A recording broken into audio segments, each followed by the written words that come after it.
Yo bande de mythos, aujourd'hui l'expression que nous allons traiter Heil Hitler, bitch! est la suivante. Avoir une épée de Damoclès au-dessus de la tête.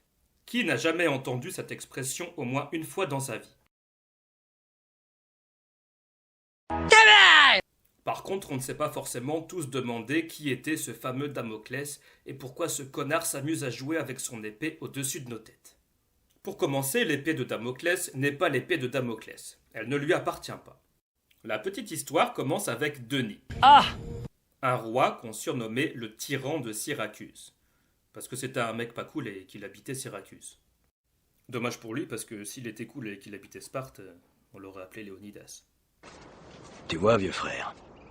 T'aimes? Toujours est-il que Denis, comme tout bon tyran qui se respecte, n'a pas que des amis. Et ça l'angoisse terriblement. Il vit dans la peur constante qu'il ne lui arrive un pépin. Parmi l'ensemble de ses courtisans, il en est un qui est particulièrement flatteur. C'est Damoclès, le maître des orfèvres. Donc en tant que tel, le mec a déjà un statut plutôt sympa. Ah bon? Mais comme le dit le bon vieil adage, le pouvoir appelle le pouvoir. Ouais, c'est pas faux. Et Damoclès ne fait pas exception à cette règle. Il ne cesse d'être élogieux à propos du tyran, lui confiant quelle chance il avait là et à quel point il enviait sa place. Et donc, au bout d'un moment, Denis commence à en avoir marre. Il lui dit « Écoute, Dada, ça fait un petit bout de temps qu'on se connaît maintenant.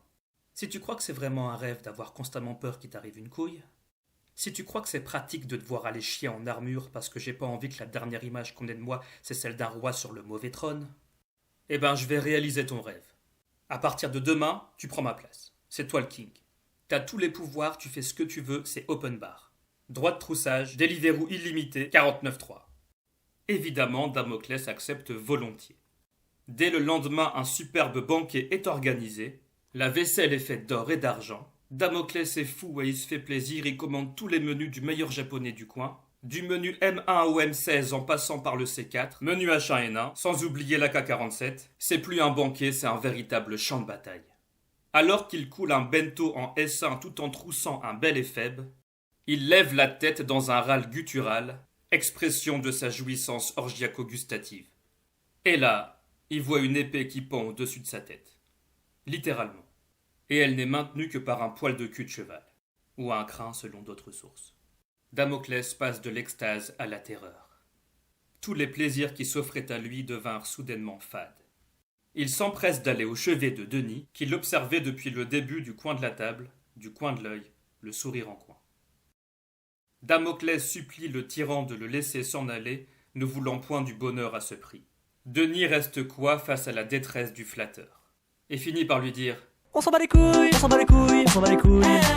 On s'en bat les couilles, on s'en bat les couilles, on s'en bat les couilles. « Vas-y, casse-watt !»